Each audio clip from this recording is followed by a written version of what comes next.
Welcome, of course, to all of our viewers. Welcome, artists. It's such a pleasure to have you guys here. Tonight, we're having an artist talk discussion for our exhibition, You're on Mute at Wallspace Gallery. It's here on display March 6th to April 6th. You can view it in person, very spacious, safety protocols, masks on. But it's a great time to come in and actually start seeing work in person now. And of course, there's many, many ways to view it virtually as well. So it doesn't matter where in the world you are, at home or Europe, Vancouver, or with Joanna Baxter, anywhere, you can see this show in some capacity, which we're really excited for. Without further ado, let me introduce our four artists. We have Joanna Baxter, based in Vancouver, British Columbia. We have Marianne Burlew here in Ottawa, along with Ava Margueritte, another Ottawa-based artist right now. And we have Marnie McDiarmid tuning in from Kingston, Ontario. I'll have them each go through and just say a quick hello, introduce themselves, and then we'll get into our roundtable discussion. So take it away, Joanna. Okay. Hi, everyone. I'm so delighted to be part of the show. It's been 2020 was a really real time to just go for it in all the different projects that I'm normally involved in and just always kind of exploring. And so is that me? No, it's me. You know, this conceptual collection really came together, especially with the pandemic. It wasn't intended to be like that, but it really ended up sort of dovetailing with a general feeling. So that propelled me as well to complete. So that, and I'm writing at the same time and exploring lots of different means of expression. So I'm very grateful for this visual expression in this capacity. So thank you. Thank you. Marianne?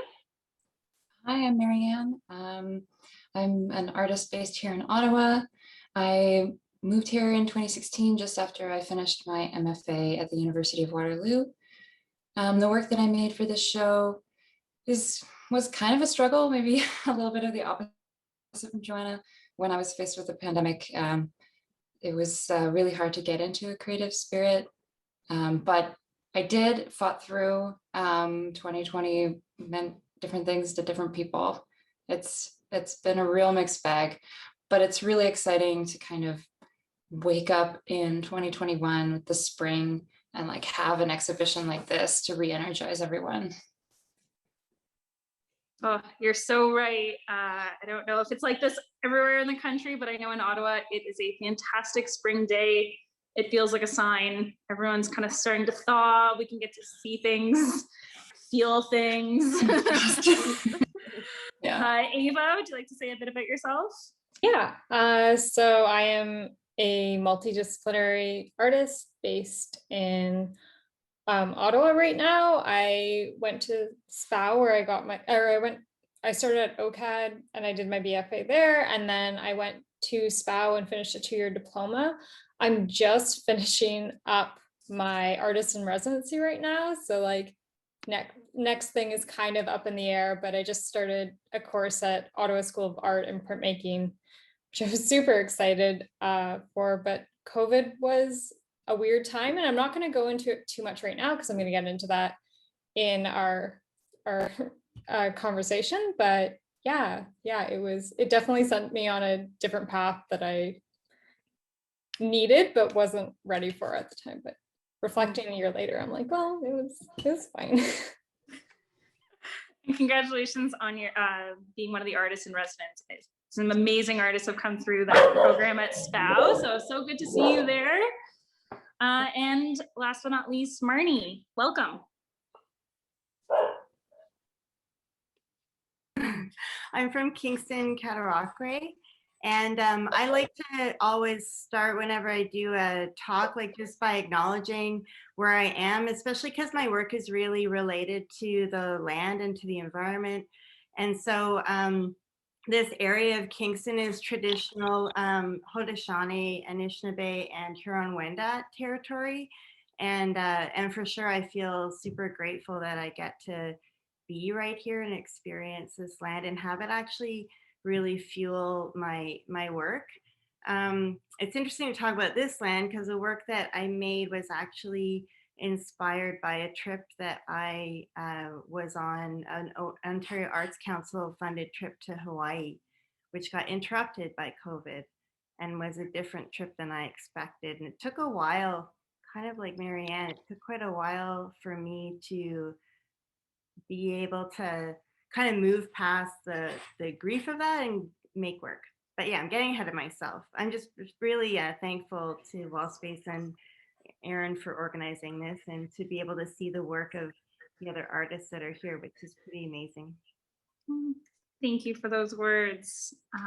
It's such a joy to work with you for.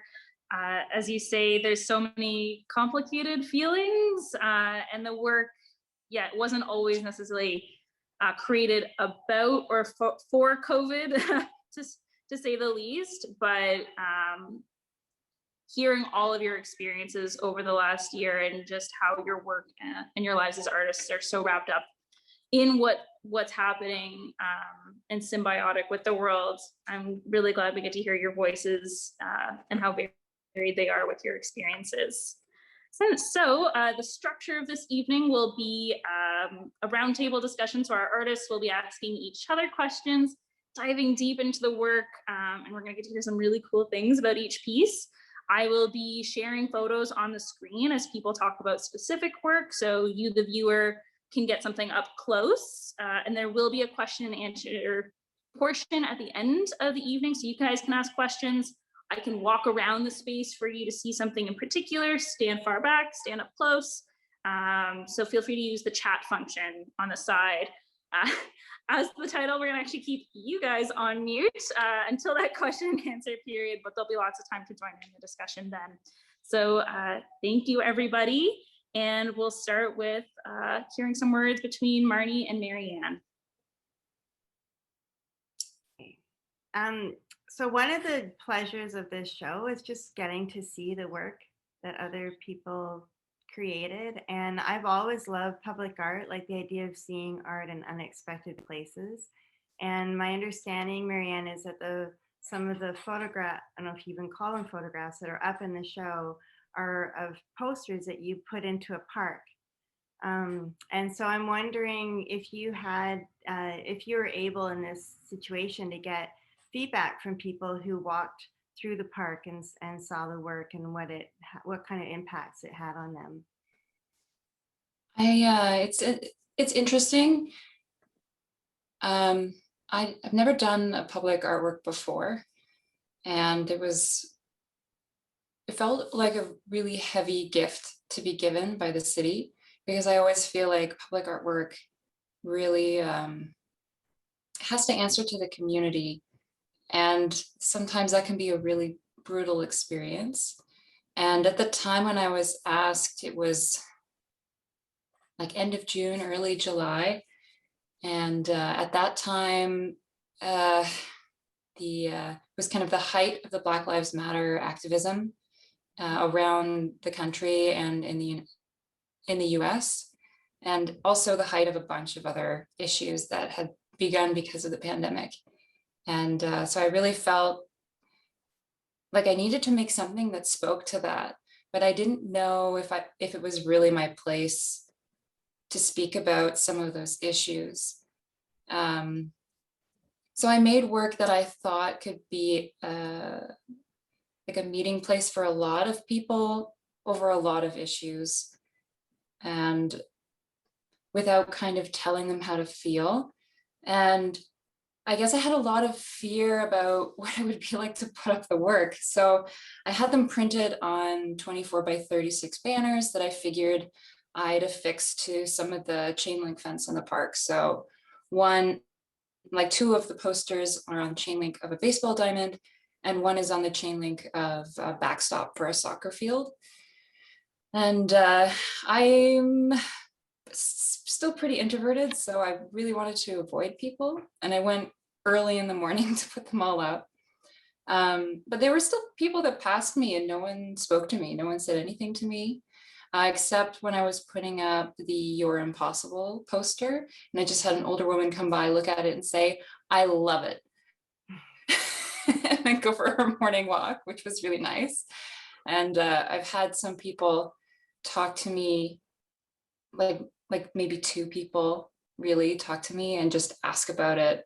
And then I was able to direct them. A lot of them had questions. The original prints had QR codes. Some people still don't know what those are. So I got to tell them what the QR code is, that the city's putting on this project, that there's a piece in every ward. I didn't really get any critical questions. I didn't really get any direct feedback from people in my community in Centrepoint or people who enjoy Centrepoint Park. I did get a little bit of vandalism, which to me is flattering. And it was on this work. Someone put in letters between 2A and UR to make it read Tuesday, you are impossible. I thought that was pretty excellent. So I don't know. It's a tricky question because there wasn't really a forum set up for feedback. And a lot of the feedback I've gotten has been online. So mostly from friends and family or friends within my network, acquaintances, people who say, oh, that's great, or that's what I've been feeling too, but nothing directly from anyone walking by it in the park. I see people stop and look at it, but not really. I mean, I'm not located anywhere. If anyone wants to learn about the work, they read the QR code, it sends them to my website, and maybe they see the picture of me. But it's a pretty anonymous show, I feel like. And it's even anonymous in the way that I put it up in August and it's still up. The city did not take it down. No one is giving me heck for it. If anything, it's great, and it makes me want to put up some stuff in the city because why not? I'm not being penalized. But that anonymity just even exists with whether or not it's known that I'm there. It almost feels like a little bit invisible, unfortunately. Yeah. So not too much feedback when I was feeling pretty scared to say these things. You know, it's such a volatile time. Well, that kind of leads, I could ask you lots more questions. I'm pretty curious about, you know, whether you'd want to do it again or what you would change, like those things. And then I was also really interested in, because you had talked about how it was source of like heal was the theme Yeah. of it. And so I was wondering, because you use the text in the work, if you wanted to even talk about one of the pieces in particular and talk about how that statement landed with you at that time. I think for me, all of them were pretty significant. I think for me, what was really resonating at the time was how much anger there was. Whether or not it was people angry about wearing masks, angry at people not wearing masks, angry at people for following the rules, not following the rules, people angry that, you know, Black people don't have equal rights, people who are angry that BLM is a terrorist group, which they're not, but so much anger about so many issues. Anger on both sides, and it just felt like everywhere I turned, it was like just negative posts, negative news. I mean, at the time also, you know, the US was in a really bad place, and we have friends down there. So, I mean, and that country is so close to Canada. A lot of the issues that exist there, they exist here, just in different forms.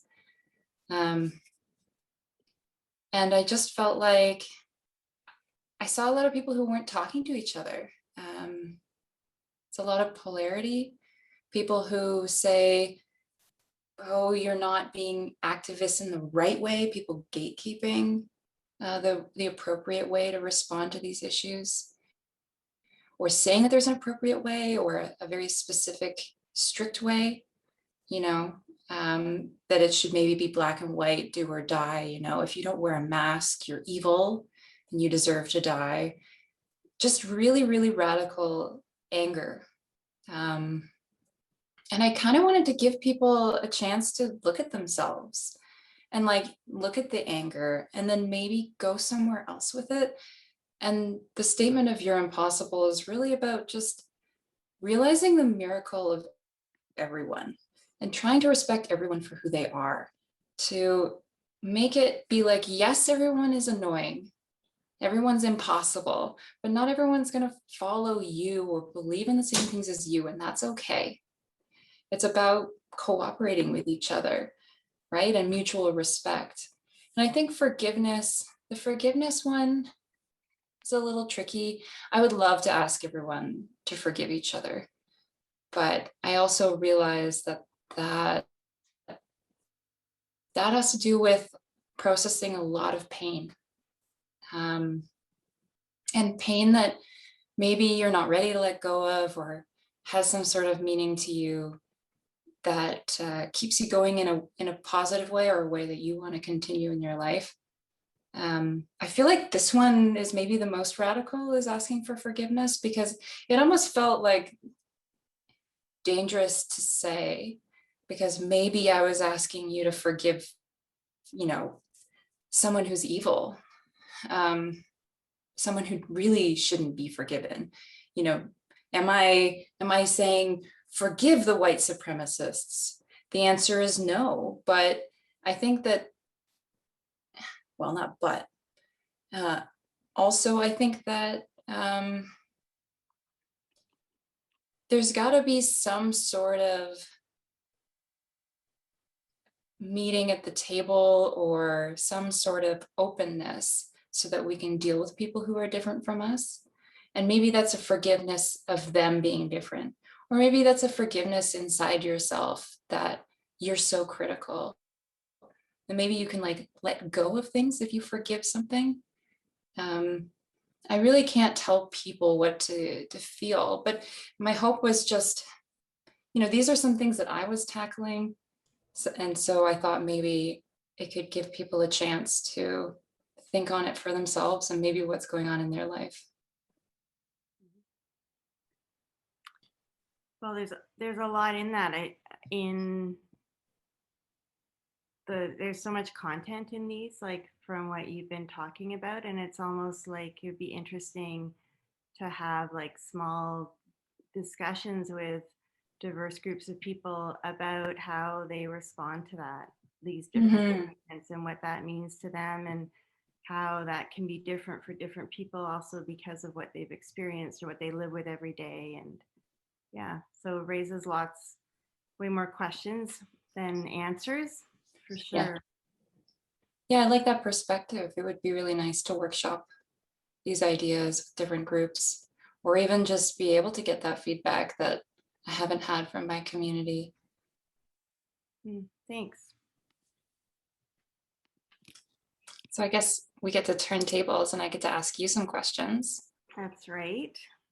So I checked out your work and your statement, and you seem to have a lot of ritual-based artworks, like spoons or bowls, vases. And a lot of those rituals are linked to care. And I'm wondering, that care and sensitivity in your objects, has COVID changed how you see ritual and rituals of care in your work? Yeah, I found your question really interesting, because for me personally, I don't use the word ritual that often. But then when I was thinking about it, I was like, oh, that's actually true. Like there is a lot of meanings around ritual in the work. And I feel like one of the ways that I responded to COVID was that, like many people, it really forced me to slow down. And so I started to develop some more rituals around slowing down. Slowing down with like even, going for a walk, and instead of just going for a walk, like actually like stopping and sitting in a place or for like 5 minutes or 10 minutes, and just actually trying to more fully experience that place. And in my work, I talk about our desire to connect to nature and also to each other. And I found myself doing that with people as well, like even if it was just mentally, like thinking about people that I care about and developing a kind of ritual of just trying to be really present so that I could feel that connection. And so those were, and yeah, rituals around meals of just really acknowledging yeah, the privilege and the beauty of a shared meal with my family, like those kinds of things. I felt like I recognized how important it was to really like sink deeper into those moments so that I could feel them more fully.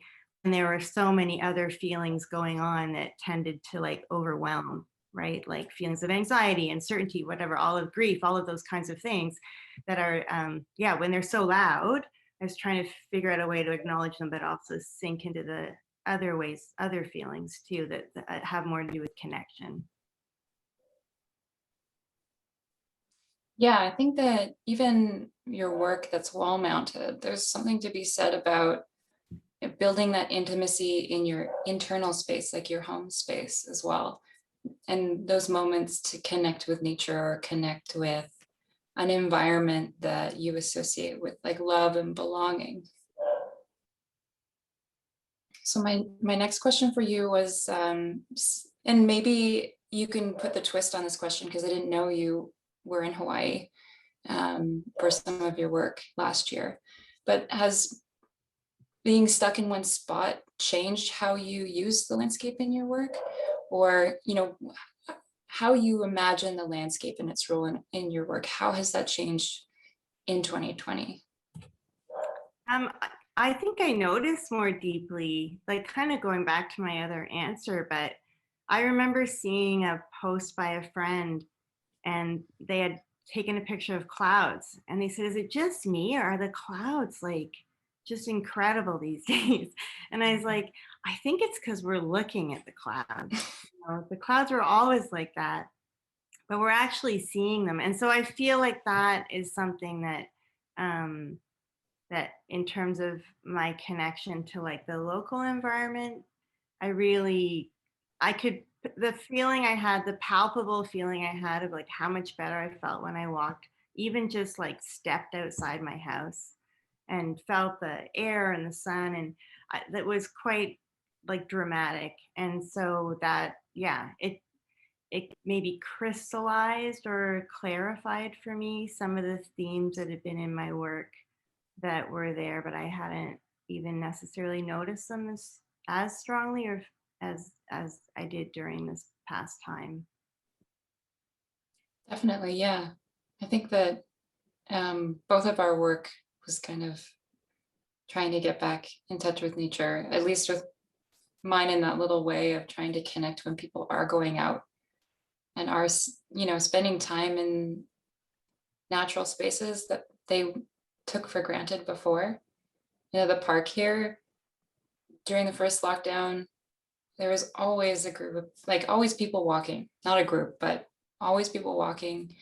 There's certain times of the day when you walk in the neighborhood, everyone's walking on their lunch break. Everyone's walking after work or first thing in the morning.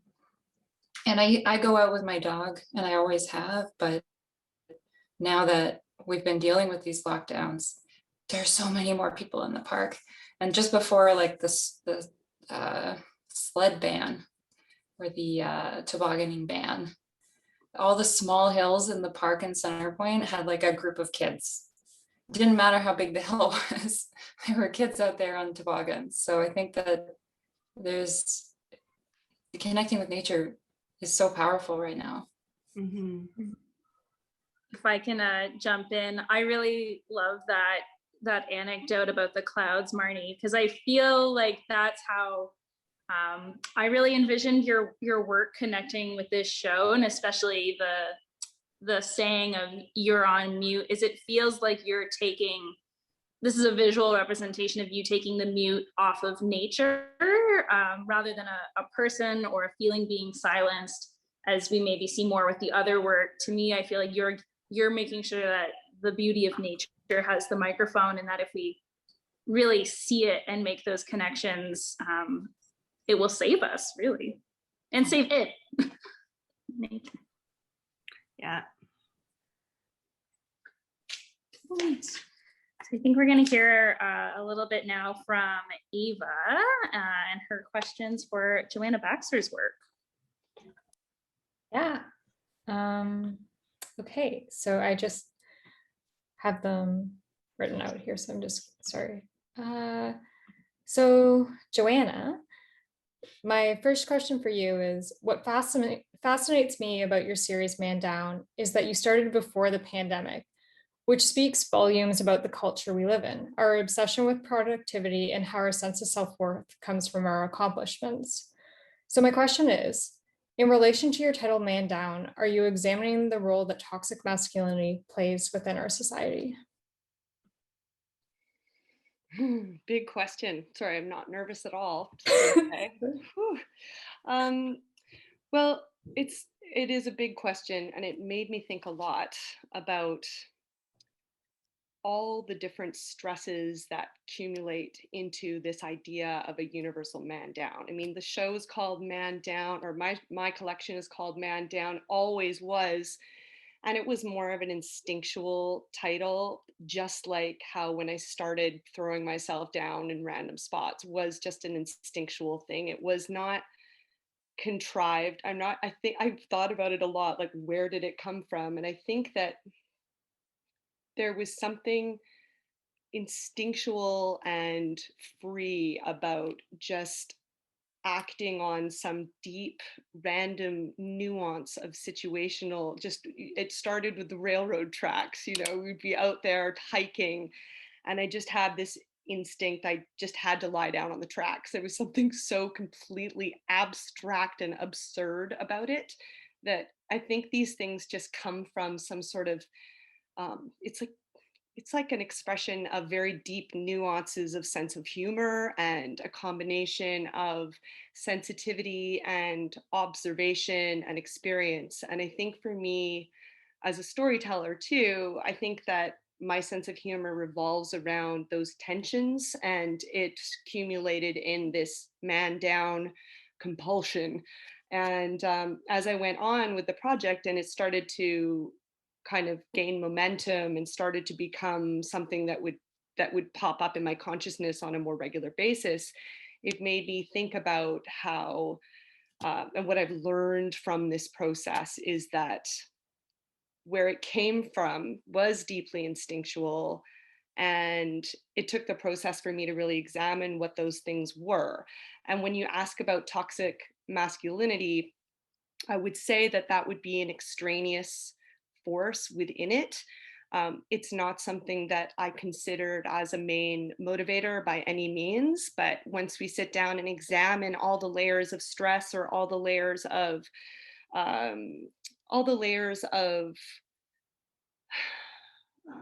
like injury that we have, I think, whether it is just the regular sort of top load stress of everyday life, whether it's like family and work and finances and all these things, or expectations, or tension in friendships, or news. And we've just been bombarded with really, really heavy cultural shifts in the last couple of years, especially.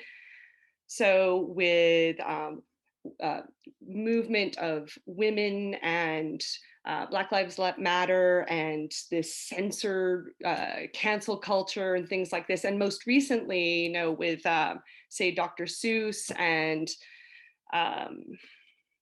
this whole decimation of our cultural past that we can no longer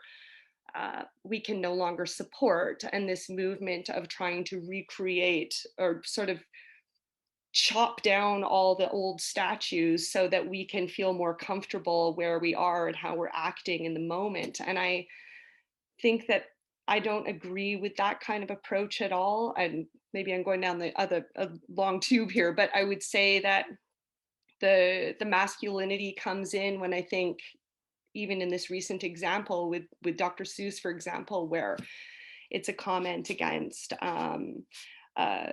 cultural stereotypes and degradation of certain peoples. And I think, in the end of all of this, we don't like how these people were treated and these people were treated, and we can keep doing that. And what are we left with? I think that women almost always come up last on the line of all of those things. So there is, I'm an optimist. I'm a humorist. I think I use the absurd to, maybe that's the way that I cope with these really serious, heartbreaking, ripping things that seem almost impossible to live with. So the humor really helps me heal in that, and helps me deal with all these undealable realities that we are grappling with all the time. And so, very long way of saying, yes, it's in there,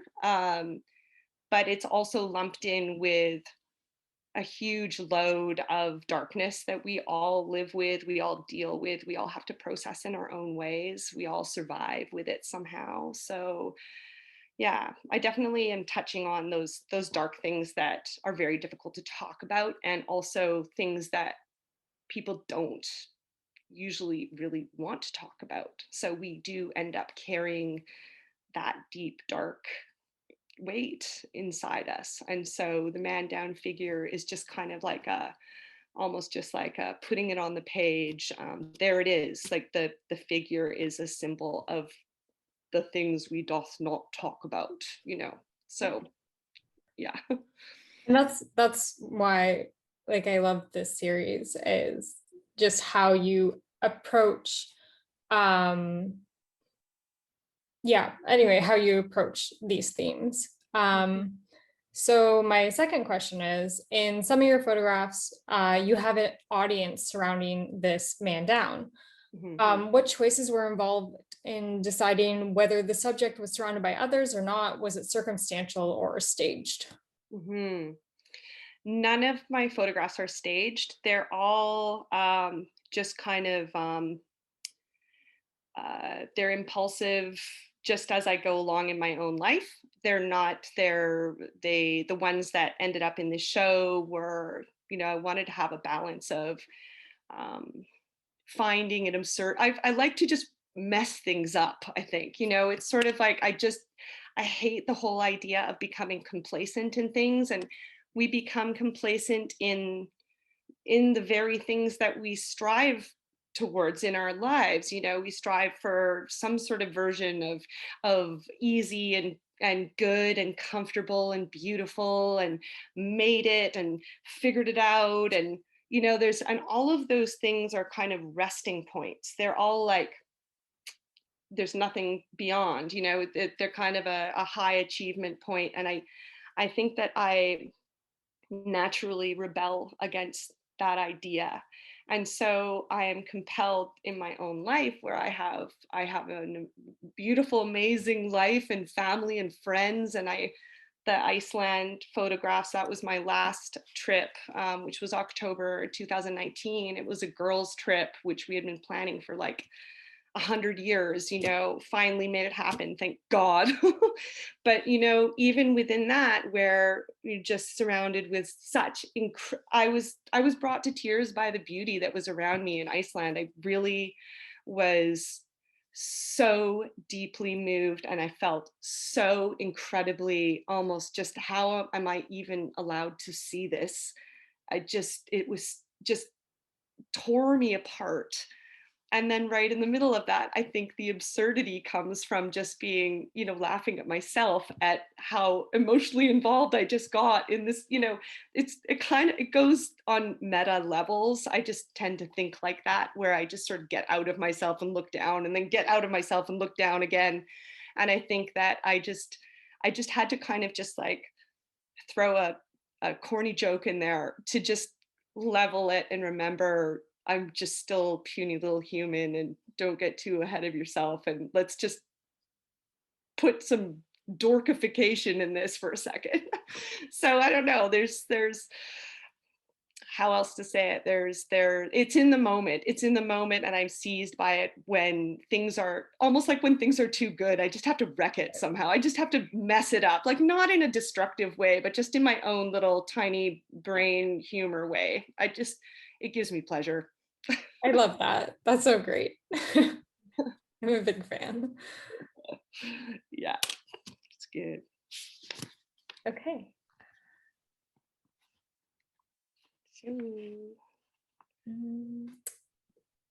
do I get to ask one? I think so. Okay. I believe so. Should I just go ahead, Erin? Ooh. There we go. Yes, please do. Yeah, okay, great. Thank you for the questions. All right. I have a question for Ava Margueritte. I spent a long time looking at your beautiful photographs. They're so incredibly evocative to me. I felt like I've met you for 2 minutes on Zoom last week, and it's such an interesting experience to see the artist in the images and realize that it's not about the person that's being photographed at all. It's completely about the artist who is seeing the moment and compelled to capture it. So I really got that from your work. And especially My Father's Mother and Fauna and Reverberation. There's so much gentleness to the observation from the artist's lens. And I found it to be like, I saw it as a passive wanting, like there was a hopeful expectation in the moment, an expectation in those images, and an indirect relationship, a disconnected affirmation, like the artist is too shy to ask for something, does not want to trouble the subject or disturb the subject. But I also found it quite sad. But overall, there's a gentleness and a feeling of hope in these images. That's what I got out of that. So do you think that this period of pandemic and lockdown and social restructuring re-emphasizes that feeling of wanting, of being a passenger with no destination? I'm making this question very long, but do you think it's more like that, the waiting, or is it more about acceptance about a situation we find ourselves in and there's some sort of hope attached? Yeah, so I just need to address that your writing boggles my mind, and I had to sit with it for so long. Like, I love how you write, and you're bringing up so many things that I was like, oh my gosh, I haven't thought of things this way. But yeah, there's definitely a lot of dualities at play. And so it's kind of like this waiting, and you're kind of there, but you're kind of not. But when the pandemic started, I returned home to live with my mom and sister, and it brought up a lot of feelings when I was young. Over the years, I often came home to pursue personal projects, but this time was different. Like when I was young, I couldn't count down the days until I could leave. There was this element of lack of control. So much of our lives are focused on problem solving, but most of us can't fix the pandemic. Mm-hmm. So the area I photographed my project was a safe haven for me due to the circumstances that we were in during the pandemic. It created like this really strange experience for me. This period was a waiting time where I was forced to process and come to terms with certain difficult life events. When the pandemic hit, it created a period of waiting.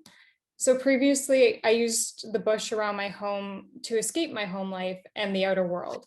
The pandemic forced me to confront my past and who I was at my core.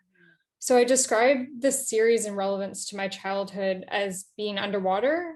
I'll be okay. I just need to hold my breath for a bit longer. But the difference between the pandemic and my childhood is that I'm not sure that we're going to be okay. Like, I don't have that certainty. It's not resilience or self-reliance. It's something that's completely out of control. So I focused on my surroundings to grieve my past and attempt to navigate and process my emotions during this period of uncertainty. Mm-hmm. Interesting. So what you said, and so you did find that the pandemic was waiting and going back home, and then and that led you back to your home, back into your family home, right? Yeah. And so And you said in your artist statement too that that your work is about capturing the things you hold dear within a place of painful memories. And I thought that sounded really brave to me, and quite a grown-up, self-reliant and courageous thing to do. You must have been ready to do this somehow. Maybe the waiting sort of led you into it, or maybe you had no choice. I don't know. But did you find that when you went home and you looked at things straight on, which you need to do with your camera, and you have to concentrate and really look at things straight on, did you find that finally looking at them straight on was a comfort and maybe into those painful memories that you were mentioning? Yeah. So I love film photography. It's like this element of surprise. So many things can go wrong, and that's really what I find wonderful, is the uncertainty. Film makes me focus on my subject matter. Knowing that I only have 12 images per roll is daunting, but also gives me like an exhilarating feeling. So I'm a lot more conscious throughout the process. That being said, I still play sometimes and I photograph things knowing it has a lower chance of turning out. I prefer to use my camera because it's square format, and that's how I best compose my images. So there is a little bit of like playing to how my brain works. But this project personally went through a lot of twists and turns. I went through about 5 other project ideas before I decided to stick with this one. The first image I took with intention was my image, Things That Should Be Sweet, the photograph of the pineapple head. Although it wasn't until I started to scan my images in August that I really saw how my and when I really saw how my ideas were formulating, I really thought like, okay, there's something here that I need to explore. So when I returned home in October for Thanksgiving, I was much more deliberate with my subject matter. My sister at this point had been ill for about 6 months, and her body had broken out into a full body hives. It's really difficult to watch someone you love suffer, which is an ongoing theme in my in life, but has been especially prominent during the pandemic. My relationship with my sister grew over the pandemic, and navigating our relationship with our family dynamics helped formulate this project. From there on, I focused on honoring the experiences of my younger self. But this style of work that I do requires experimentation and sitting with the image. I photograph a lot because it's how I move through the world and process events. But when I sit with my images, I can only see a handful of them that express what this period was like. I believe I will always continue this style of work, but for now I'm focusing on other disciplines while I turn 1 mile into a book.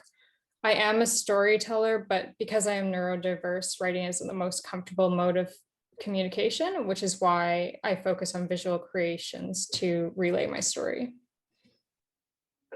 Can I ask one quick little ender? Because I just want to know, because you're a photographer by well, so far in your career, and you've recently embraced drawing. Do you think that you will continue your revisitation in this new medium of drawing? Yeah, so I kind of touched on it a little bit earlier. I've started to do printmaking. So I always like to add more things to my toolbox. And I'm working with Guillermo Trejo. Anyway, he's an artist, or an Ottawa-based printmaker, and right now I'm working on making a little book.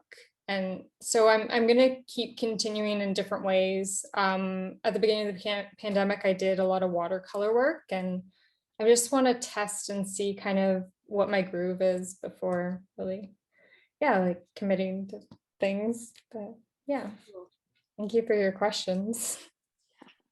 It's really fun. Yeah, those were some beautiful answers. It was a pleasure to listen to.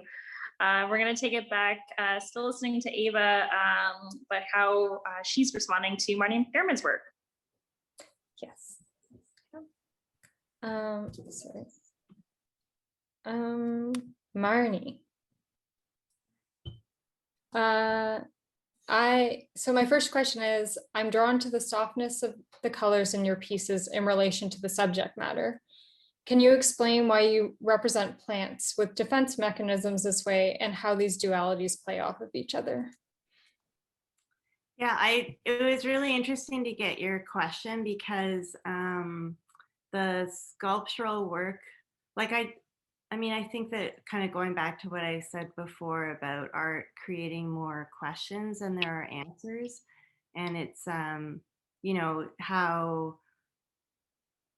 you experience your work and making it, or Joanna with the man down, like what that, it's just sort of interesting to see the ways that people make different meaning out of things. So the plants, um, the plants are like, when I think of them, I think of them more as reaching out and less as being um, aggressive, I guess. So you didn't use the word aggressive, but, and so the coloring of them is about that, is about like trying to make them be approachable. And I think it's this idea too that I have in my work of always, like, I'm often trying to find a place of kind of whimsy or gracefulness in it, and those colors do that as well.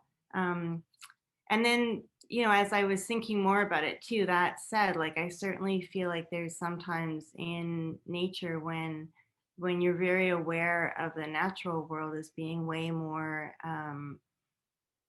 than us, and that it can shift and shape everything, right?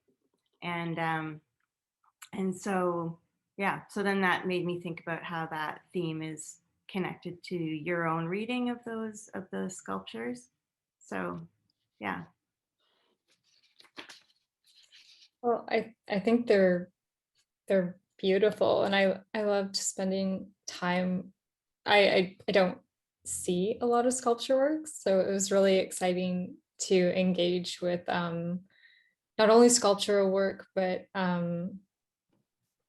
like concept driven. I really enjoyed spending time with your work. So my second question, and I think you touched on this a little bit with, sorry, you touched a little bit on this with Marianne, but when did you decide to start this project, and was it in response to the pandemic? Yeah, I mean, the work that I was doing, I didn't really get to start working again in my studio until, I don't know, sometime in the summer. And then I was just I would come in for an hour and make a couple of plates. And then over time, by the time I actually got to be back in the studio in September, there were actual things to work on. And so that was the comfort of just deciding to illustrate plates was how I entered it. And again, it goes back to me trying to encapsulate in my work like a feeling that I have often when I'm making work, and then also when I'm in the natural environment.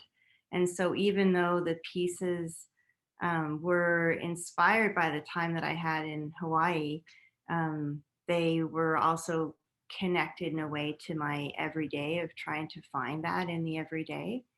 And I saw them as like the plants kind of reaching out for us, and the way that we reach out for the plants. I mean, there's tons of research about how people, even if they're in a hospital, if they can see a tree, how they can heal better than if they're completely separated from nature. But also the illustrative drawings, I think of them also as about the plants as being like a metaphor, the flowers as a metaphor for humans, and the way that we want to connect to our environment, but also to each other, and how we're quite separate from each other. And so there's like in those flowers, for me, as I read them, there's a kind of yearning in them. And in the sculptural work, there's a yearning as well, you know, in a way, because we're in the middle of like a climate emergency.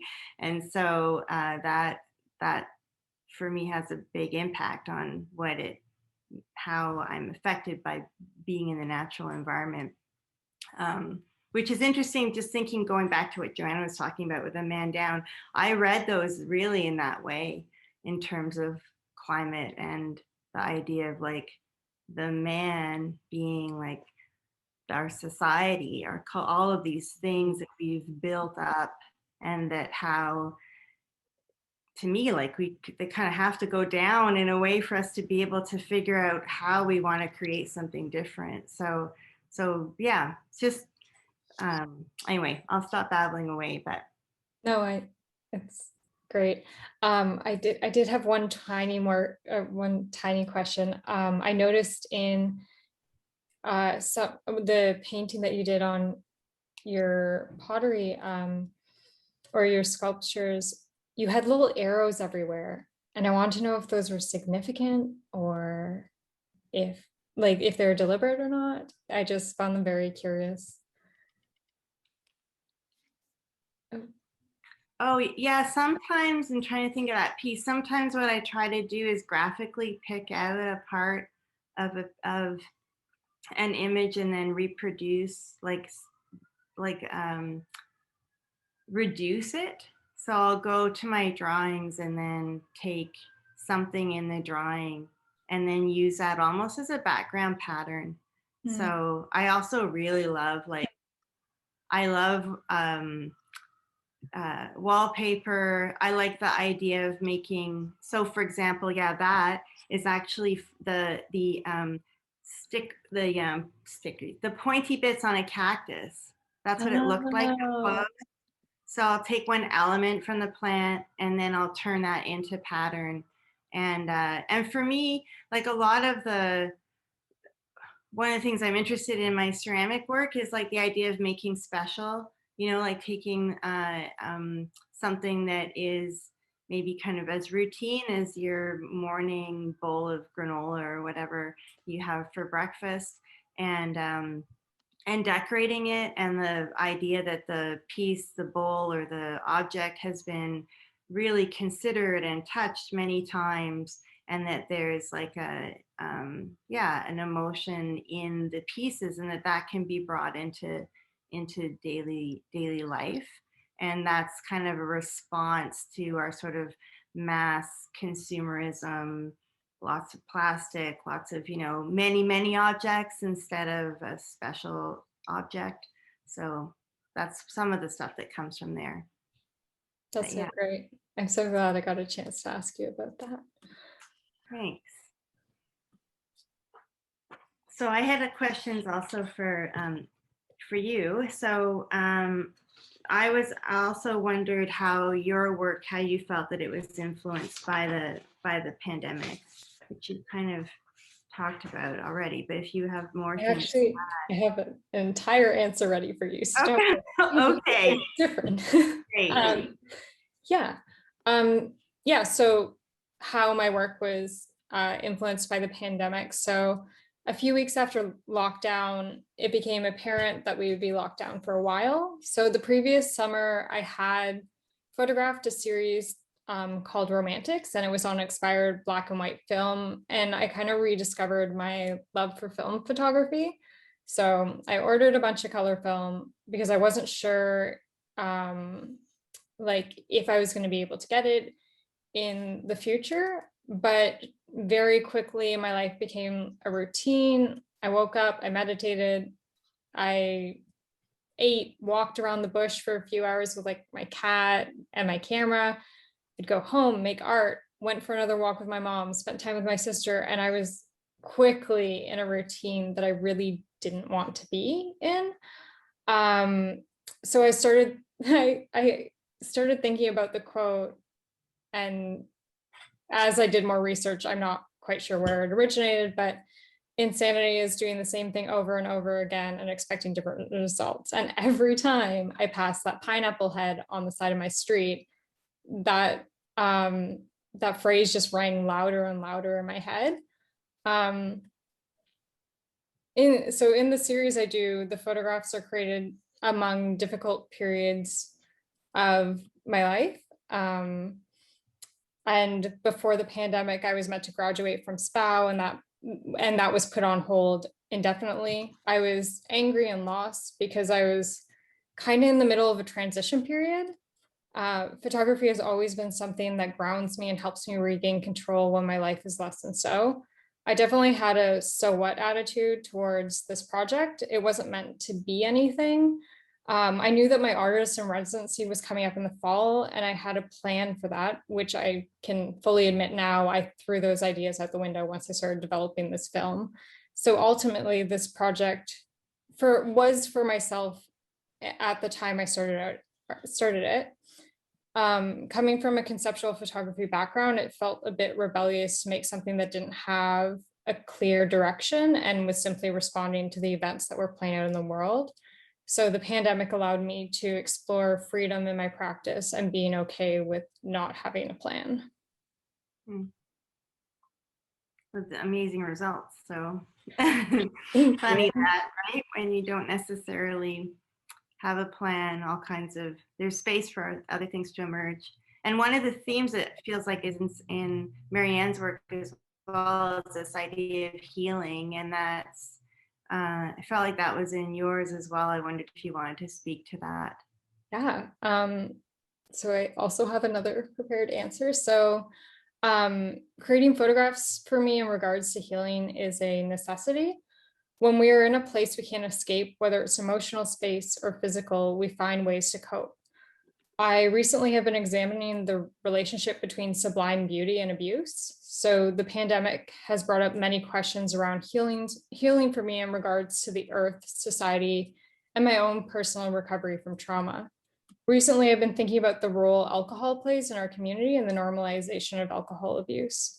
Over the past year, the earth started healing, which was noticeable. However, the rates of domestic abuse and alcohol consumption have gone up. We numb things that are out of our control so we can feel more in control.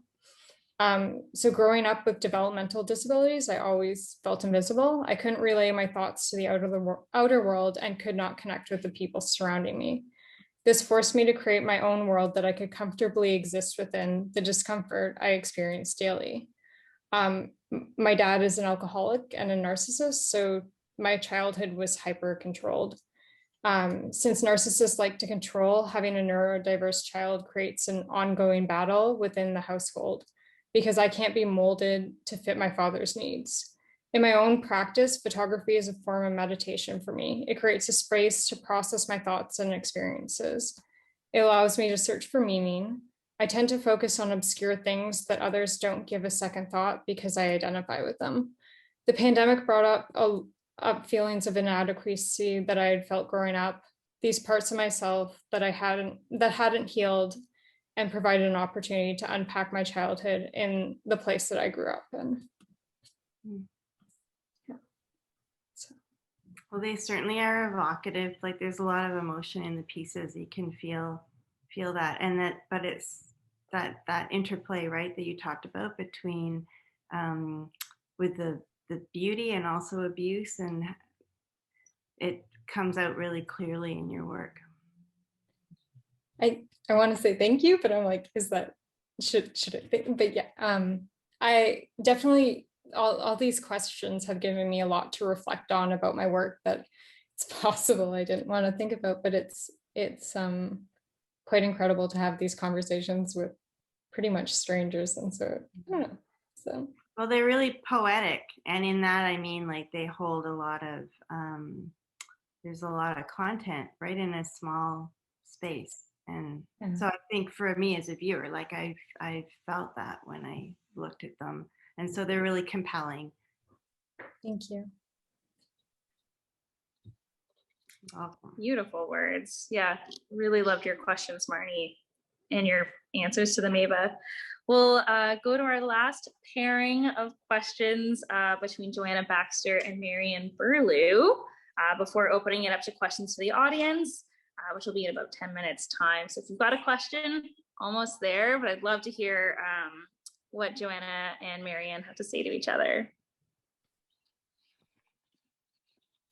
Okay, so my first question after looking at Joanna's work was maybe another interpretation. It really felt like her work was more about how society ignores when things are going wrong.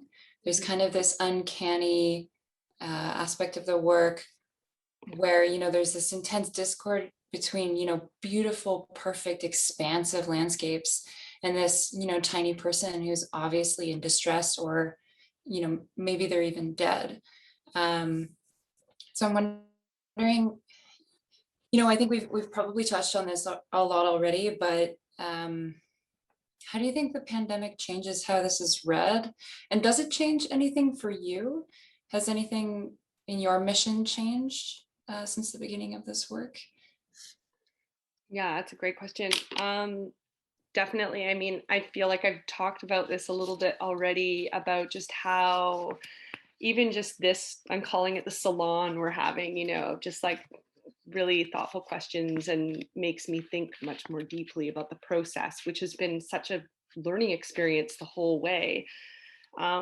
It's definitely, I mean, like your work, Marianne, and talking about, you know, sort of a rebellion against the perfection that we find everywhere we go in social media, and how there's actually starting to be a backlash now that is prevalent now in social media, but this is what we're used to in social media, whether on any kind of platform, where it's our best selves or living our best lives and things like this. So that's part of my rebellion as well, of just trying to mess things up and keeping it real, and all these things we've already sort of touched on a little bit. I think that I'll just use an example. So I did one that wasn't included in this show, but I did a Christmas edition of Man Down, and it was the first time ever that I've done Christmas cards in my life. I always think that I'd be the Christmas card girl, but not until I had a man down to put on there. It never happened. So I had this very Vancouver Christmas scene where there's no snow at all, and there's a, you know, a fallen figure in front of this perfect house, and deflated, like those inflatable Santa creatures, you know, they're all just deflated on the driveway. And That's perfect. I think it's a pretty strong one. And the greatest moment I've had, to your question, like, what does it mean, or how is it relatable to people, because there's so many different facets. Like, you know, Marnie, you brought up something too. I loved your take on the man down, and man having to sort of bow down or back off or things like this. Like, that's a cool point of view on it too. But my moment was on Christmas Eve, when, you know, one of these like crazily overworked FedEx delivery guys is like knocking on the door at 6:30 p.m. on Christmas Eve with a package, and he's like, here you go, I don't care if you sign it or not, you know. And I said, hold on, I have a Christmas card for you. And I gave him the man down, and he didn't even miss a beat. He's like, oh, well, that's me. He started laughing, and he gave it back to me. I'm like, no, it's for you. He's like, this is great. I'm going to put it on my dash. I'm going to need this to get through. And I thought, see, that's, you know, he went really quite she got the concept, and that made it, it just was a great feeling that there was way beyond the literal scene, way beyond the fact that it's a woman down, way beyond the fact that it's, you know, completely not in his context. He was man down in that scene. So I guess I like how it's become an expansive concept, and how my friend wrote an essay about it, who's in the art world, and she wrote a very beautiful critical essay concentrating on friendships, and how when things go really wrong, how do we really know who's going to be there for you. And she went down this like quite deep, it was quite emotional actually, about friendships and who your real friends are and things like that. It was beautifully written, but that's not how I looked at it at all until I heard it from her point of view. So I think there's a lot of room in it, and that's how I intended it to be. it was a real struggle for me not to write a huge amount about it. And I had a lot of advice saying like, less is more, like, let it be its thing, let everybody put their own things onto the concept. And so, I mean, the pandemic became a very easy concept to relate this to, because suddenly we have maybe the first time ever in our lives anyways, in our generation, that that there is a singular event that affects every single person negatively, and everyone, and there's no one who can say, oh, it's been great, you know. It's just there's got to be something bad that happened because of this to you, you know. So it's maybe the only time ever we've had that, you know, where everybody is affected in one way or another. So it became more of a universally accepted thing. This was a good time for a man down. I mean, it was like, Yeah. like 5 years ago, it would have been a tougher sell, maybe. But right now it became pandemic worthy, I guess you could say. That wasn't the intent, but yeah, I like that it has changed the meaning of the work for me, as your question is. So yeah. Great, thanks. And I noticed that your Instagram handle is Elephant in the Room. And I know that this series is kind of about an elephant in the room. And I'm wondering, for you, what is one of your elephants in the room? I kind of balked at this super dead on, like, pointed question. I'm like, of the most obvious question is the one I don't want to answer at all. And that just goes to exactly the point. So yeah, it's called Avoiding the Elephant. And I had to think about this too. And I have realized in the last little bit, especially, where I think it is my biggest elephant is just my fear of change, and my fear of, as much as I want to mess things up, I'm actually most fearful of messing things up at the same time. So there's my tension conundrum. That's why we're such complicated humans, I guess. But, you know, I think there's part of that is, I've just realized, is that I haven't been gutsy enough or courageous enough to start looking at myself as a woman and not as a girl. So there is a weird kind of self-actualization of time to grow up in it. And there's a fear about that I'm really close to right now. Part of being in the show has been an incredible, it's been an incredible period of growth for me to really work on my feeling around self-worth and around that growing up into who I am and what I am and owning it. So all of it is part of the process. So I'm very close to my man down compulsion still. I think it really is a core of everything that motivates me. But I think, yeah, it's I'm getting closer to the woman in me, weirdly, but it's true. I know I'm going to come back to that question often. So thank you. Yeah, well, thank you for sharing such a personal thing. I knew it was kind of a pointed question, and I wondered if it might piss you off, but kind of did. I sort of did. I was just gonna send you a little note and go, enough with the pointed questions. Like, come on. But then I'm like, if I can't face this question, then what am I doing here? This is quite pathetic. So thank you for the question. I appreciate it. Oh, thank you for answering it. Yeah. I'm being polite about it, because we can say we're friends now. Yeah. Right? We're good. I pissed you off, you forgave me. We've come a long way, baby. Yeah. Okay, so I have a question for Marianne.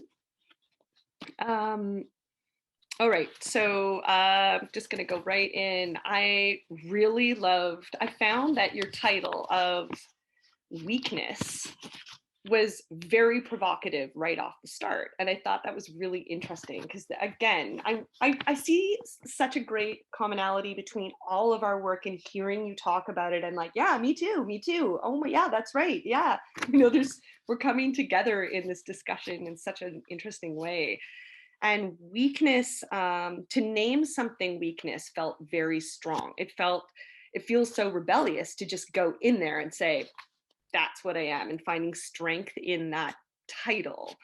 It's like a bastard word, taboo, utterly undesirable state and to be avoided at all costs. So reactive to your impulse to rebel against the fake world of social media, there's a stirring, an innate discord that we all feel. Can you comment on the idea, or perhaps what inspires your strength in the concept of knowing your weakness? So I think that maybe I'd like to know what you meant by that's, or how you interpret the statement, knowing your weakness, because for me, it feels like I know my weaknesses so I can hide them strategically and still appear strong.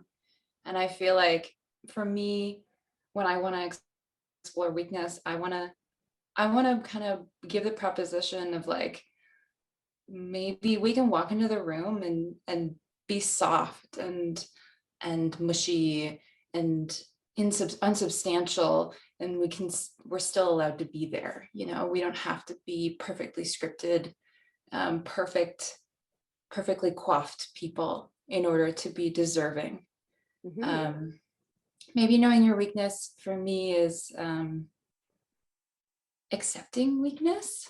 I think everyone goes through different stages of reimagining success, or reimagining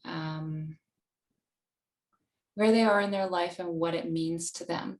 And I use the word success because maybe in the way of saying, if you're successful, then you are happy with where you are, and maybe not necessarily successful in the stereotypical, like you have a job, you have a house, you're married, maybe success looks like something else for you.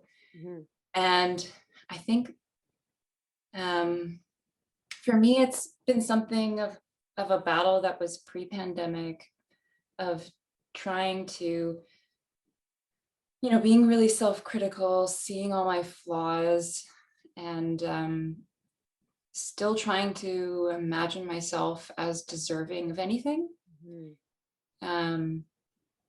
And also knowing that being weak and soft can be valuable. And that's always been some of my strengths I've felt, and maybe not always recognized by others. Maybe I'm off track. Maybe I've lost where I am in this explanation, but just the weakness for me has become more intense because I'm online all the time.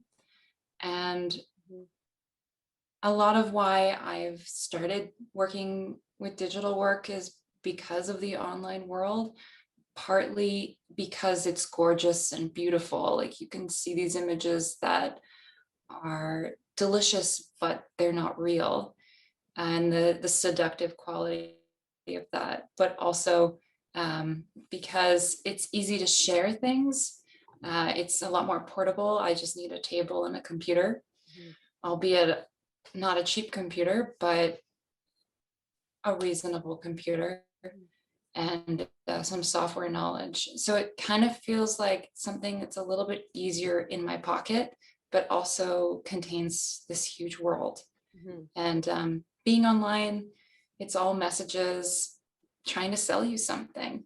Even the things that are like, here's some free therapy, they're just selling you therapy. And a lot of it's also misinformation. There's a lot of things about, especially as an artist, I see a lot of messages. It's like, well, if you could just find that magical thing you were born to do, everything would work out for you and fall into place. And I will say the last 5 years of my life have proven the exact opposite of that. I know where I belong. I know what I'm meant to do. It doesn't mean I'm successful. Or what is success? What makes you happy? And I think that being weak or declaring weakness is being in direct opposition of these really strong ideas of what you need to be valued, what you need to be successful. And a lot of those things are productive, you know, beautiful, white, rich, smart, preferably a man. There's lots of ideas on morality that are wrapped up in productivity as well. Like maybe if you're not productive, then you're not contributing to society, so you're a waste of space, and all of a sudden you have no value, and you're kind of like in this moral gray space where maybe you're just a weight or some sort of like almost evil because you can't pull your own weight. So I think the whole of these ideas are things that I come up to in my life pre-pandemic, and also extremely because of the pandemic. You know, a lot of people lost their jobs. A lot of people have lost their businesses. People have modified work. So maybe they're still working, but it's not the same way. There are people who have whose situations weren't ideal before the pandemic, but because of the pandemic, they're worse. So people with health issues, existing health issues, people who are in long-term care homes, all these people who mostly society ignored, issues that no one really wanted to talk about. And now all of a sudden, we're just like them. And all of a sudden, the problems they said existed are affecting everyone else who was successful and perfect too. And I feel like we have to refocus, just like we're refocusing on the narratives of our history and how we spin them to form our current identity. I think there needs to be a different narrative about what gives a life value. So sorry if that was a really big answer. Interesting. I'm just like listening to you, and I'm thinking about what Marnie said about her work and what Ava, and I think like, you know, we come at the idea maybe from different angles, but I think that we can all agree that there is that, like you said, that moral gray space, whether you're coming at it from here or here, we do find ourselves in that space. And like when you're talking about who you are and where you're identifying, I mean, I would give you way different words, but you know, we're using the word weakness because that's the title. I mean, I find that when I look at my own moral gray space, that place where you feel uncertain and you don't have a solid footing in, you just trying to find the best place to be.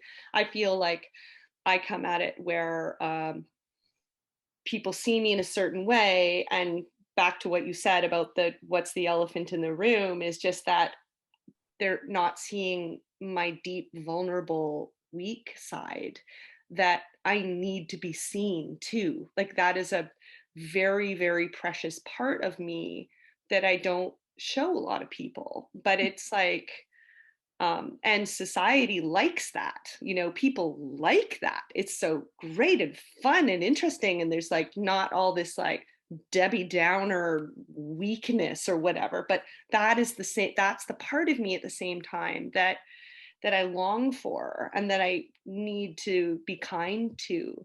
So I think it's interesting what you said, you're coming around, and if you see that weakness as perceived by social media or general population or whatever, I mean, I think that it's all about your own self worth and the way that you accept who you are and be okay with it. I guess that's just the cure for all of these moral gray spaces that we're struggling with. But I don't know, I think it's very beautiful that you embraced it, and I found it really provocative and like kind of appealing to my own space in there that I don't give enough room for a lot of the time. So I appreciated that. It was good. Yeah. Yeah. So I don't know how we're doing for time, but I can ask you questions. We're in our last throes of the meeting. There was so much there to sink our teeth into. And I really loved how we sort of closed with those words from Marianne. I think it really, it speaks to the humanity behind all this work. And as you say, yeah, there's so many ways to come at it, but really just beautiful stuff. I just want to give a few minutes in case there's anyone in the audience that wants to ask any questions, get in with any points that they didn't hear throughout our time. And then if there isn't any questions, we can keep going for 2 to 3 minutes. But anyone there in the audience, do you have questions for one of our 4 artists? You can take yourself off mute.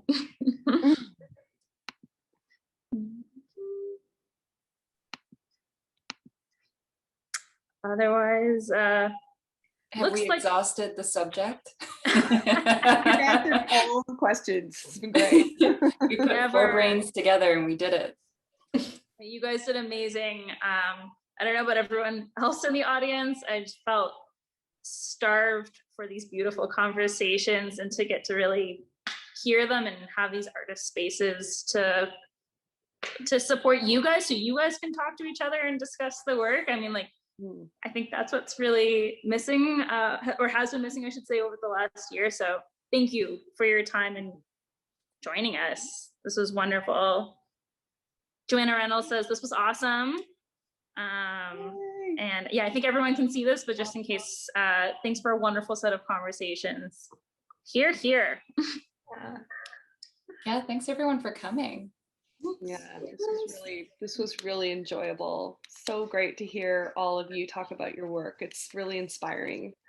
Absolutely. I think everyone here has some really powerful work. It's an honor to be in the show with all of you.